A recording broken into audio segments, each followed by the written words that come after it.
As I prepared to visit the Tritons who dwelled in a secluded and very deep ocean rift in the Sea of Swords, nearby the Moonshae Isles and a few miles, as the gull flies, off the coastal cliffs from Candlekeep, I took some time to research one of the more rare and dangerous aberrations of the sea, known as the Eye of the Deep.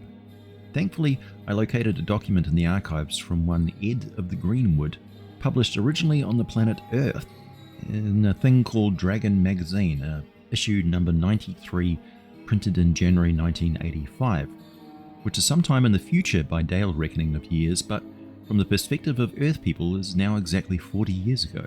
However, as confusing as this already is to any scholar, this is not the original text, as someone has made some annotations and changed whole bits of this document to update it with the strange mathematical gibberish that so often fills these startlingly accurate articles. I swear, one of these days I will find this Greenwood fellow prowling around the realms somewhere as we investigate the same creatures by sheer coincidence. Nothing would delight me more. He seems like quite a friendly fellow. What is strange is this article purports to be compiled from a discussion at a meeting of sages in Hillsfar led by Orvarus the Inquirer, who was a real person from my point of view, but to the people of Earth is a being of fiction. Don't ask me to make sense of it, I refuse to. Now, before I read this to you, please go grab yourself a tasty beverage. It's time to get deeply nerdy. The Eye of the Deep is a creature of legend. Though it truly exists, few trained observers have seen it, and fewer still have studied it at length in its habitat, the ocean depths. Several among us tonight have done so and can answer many mysteries. Many have speculated the Eye of the Deep is related to the Beholder, and that is our considered opinion that it is indeed a related species. Perhaps both were once the same creature and evolved differently to master the vastly different environments. The Eye of the Deep is a solitary predator, catching most of its victims by use of its power to stun its prey with a blinding flash of light from the large eye in the center of its roughly spherical body. Intended victims of the eye flash stun must make a DC 15 Constitution saving throw. Targets that are blindfolded, hooded, or unable to see in the visible spectrum cannot be stunned.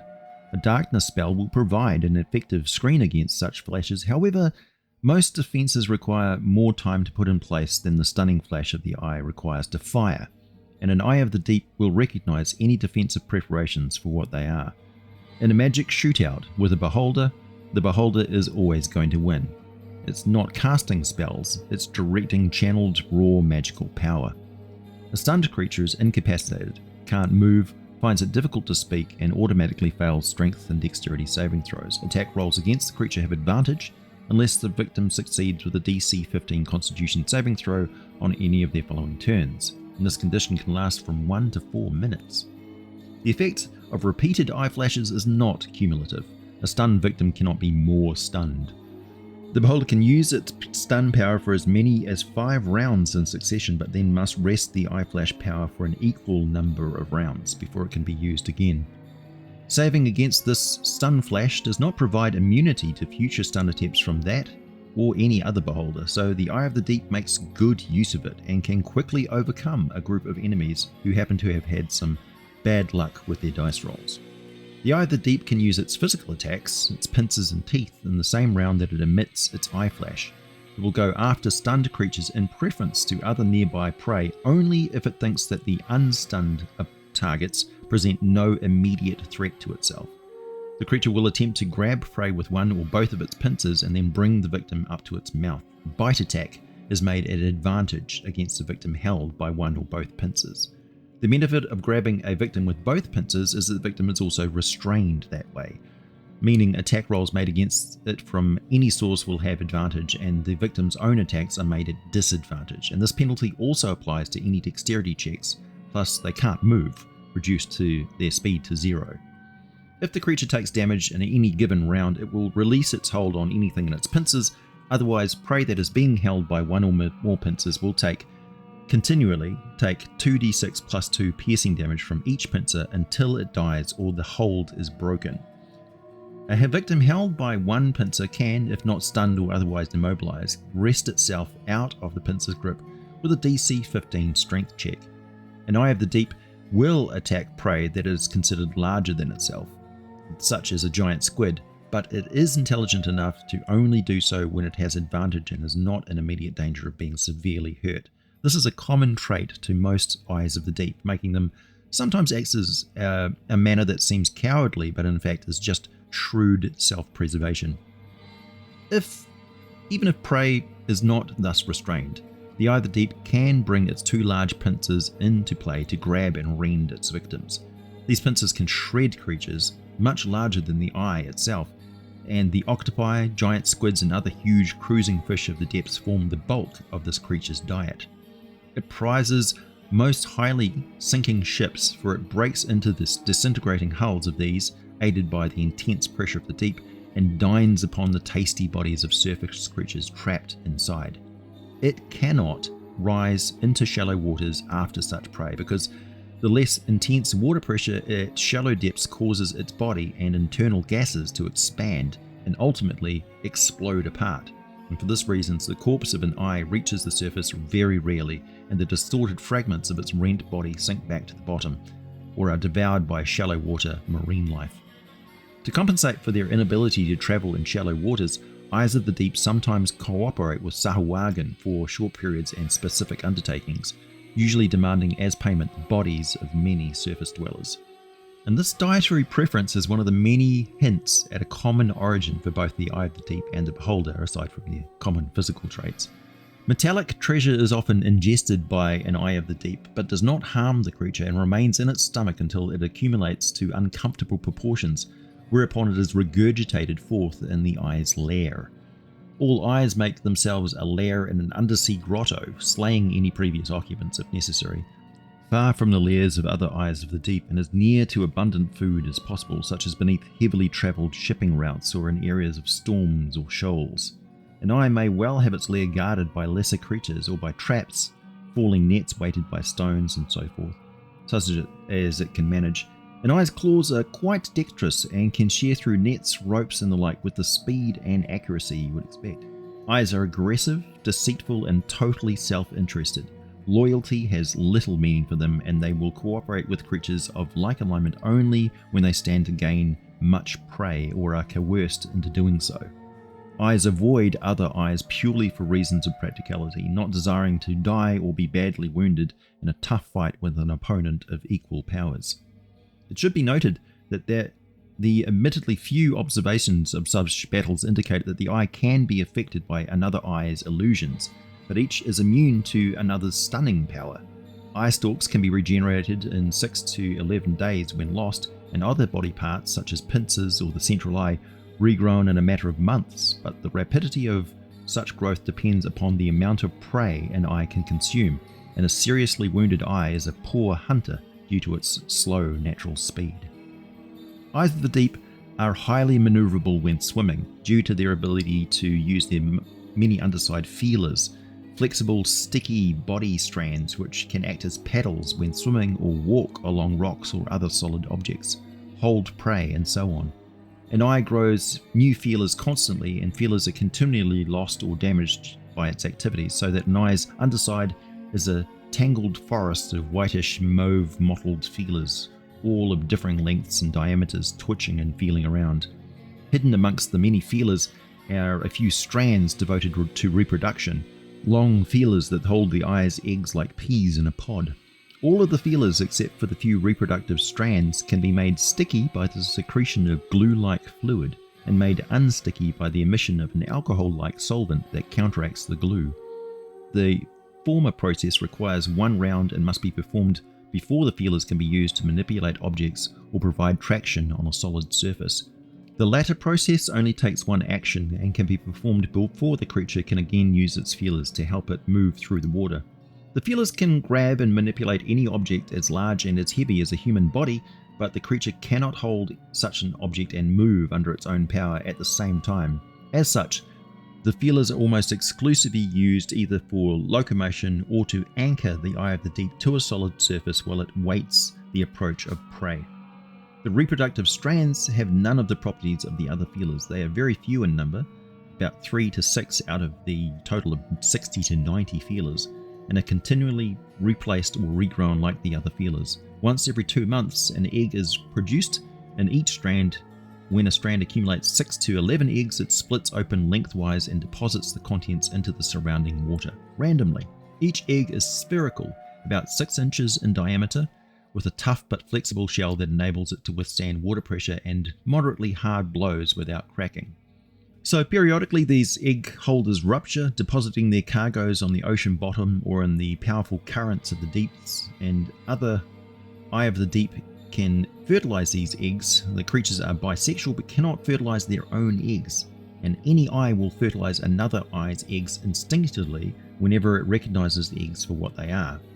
The eggs fall to the ocean bottom eventually if they're not there already, and lie there until they hatch or die. Few fertilized eggs survive to see the end of their maturation period because they're seldom left undisturbed by other denizens of the deep. Fewer still are fertilized in the first place, since they can only be left adrift for 2 months after being released from the nutrient-rich strands, after which time they become inert and infertile. For these reasons, few eyes of the deep are born, and this monster is thankfully very rare. Only 50% of all fertilized eggs actually hatch, and only 20% of all eggs released by the eye of the deep are ever fertilized. Hatchlings are weak swimmers with a speed of 15 feet per round, medium-sized, about 2 feet in diameter, with 2d6 plus 2 hit points, and have only 11 to 20 feelers and no strands. And their pincers and teeth are softer and weaker, doing 1d4 plus 1 piercing damage than those of the full-grown eyes of the deep. Their stun attack only lasts from 1 to 4 rounds, and targets get advantage on their saving throw to avoid the effect. Young creatures cannot create illusions or use the hold powers of their still immature eye stalks. At the age of 1 year, an eye of the deep specimen will have 8 to 10 hit dice, move 30 feet, and the full range of attacks that a mature creature has, with a 3-foot diameter body and 40 to 60 feelers, but still no strands. Full physical maturity is attained within 2 to 3 years after hatching.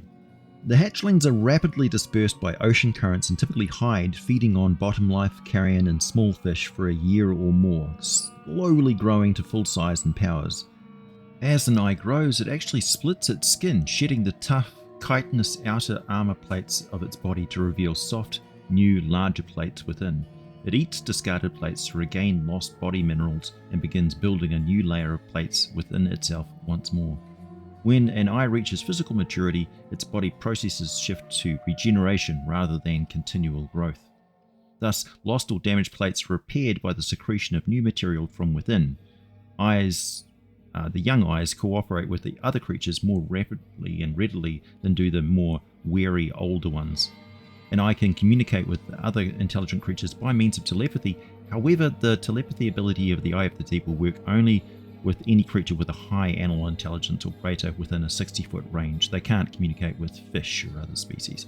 Eyes of the Deep know the tongue of many lawful evil species, usually Sahuagin, Ixizar Chittle, common, or there's a 5% chance of some other tongue as well, such as Triton or Sea Elf. Knowledge of these languages acquired by telepathy, and an Eye of the Deep cannot understand or communicate with a creature that is using a language the Eye does not know, and also they don't tend to read. Perhaps the most fascinating and dangerous ability of an Eye of the Deep is its mastery of illusions. These it can create and hold with practice concentration for a literally unlimited duration, since eyes never sleep. Such illusions will end when the eye wields it, or when one of the eye stalks is blinded by battle damage or some other mishap. Apparently both must be intact for it to create and focus clear illusions at a distance. When one or more of the eyes is used for its other purpose, the magic of the hold person and hold monster spells, for instance. An eye can move its created illusion about, and the image appears three-dimensional. An eye can remain in hiding and manipulate an illusion it cannot even see. The skill is assumed to be a simple result of practice. The creatures employ illusions constantly from maturity to death, improving the skill as they age, except for the times when their eye stalks are incapacitated or otherwise occupied, such as the molting process. A typical tactic of the creature is to lure prey to its vicinity with an illusion and then use the light blast of its large central eye to stun the victim. The illusionary image created by an Eye of the Deep is equivalent to a major image spell, with a range of 120 feet and an area of effect equal to a 10-foot cube of equivalent volume, enough to simulate a medium-sized creature or a small school of fish, for instance. Each creature of average or higher intelligence that attempts to disbelieve such an illusion obtains a wisdom insight check, and if the check is successful, then that creature can add advantage to the saving throws of its companions if it's in communication with them. Bear in mind though that this is not automatic. There needs to be some reason for a disbelief of the illusion. If it's an entirely reasonable thing to encounter, don't feel obligated to give the opportunity. Thanks to its many sensitive feelers, the Eye of the Deep can sense vibration or unusual currents in the water emanating from as far as 120 feet away. The creature has dark vision out to a range of 60 feet and can smell blood or sweat in the water from up to 30 feet away. The whole person and hold monster powers of the creature's secondary eyes are treated as spells from a 6th level spellcaster for determination of range and area of effect. Each of the secondary eyes has one of these spell-like powers, i.e. either one cannot use either power. It must be one or the other. The Eye of the Deep can employ one or the other of these powers in any given round, but not both in the same round. They can use each power as often as 3 times per day. Remember that whenever the Eye of the Deep uses one of its whole powers, it cannot create an illusion at the same time, and any illusion that has existed is dispelled if it uses both eye stalks. As I finish the account of this meeting, it's all well and good, a fine document and rich in details. I do have a few more to add though. To many, the Eye of the Deep is known as the Seaholder, which is amusing enough to be gaining popularity, and I must stress that these creatures are much larger in the flesh than people often think they are. Most dungeon passages are not actually 10 feet wide, they are 5 feet at best. So beholders find most humanoid constructed habitats to be very cramped and weirdly restricted to these flat sprawls with jagged ramps and things to compensate for the fact that we unfortunate creatures can't fly. Constructing structures for themselves, beholders prefer sheer rises, wide shafts, and a lot of plummeting drops that humanoids find quite difficult and dangerous to navigate. Beholders feel no need to concern themselves with what is going on with the ground, so pit traps, pools of acid, tripwires, and all sorts of ground-based hazards are employed as basic security against humanoids, one of the common pest species from their point of view. Humanoids are not much different from any other vermin.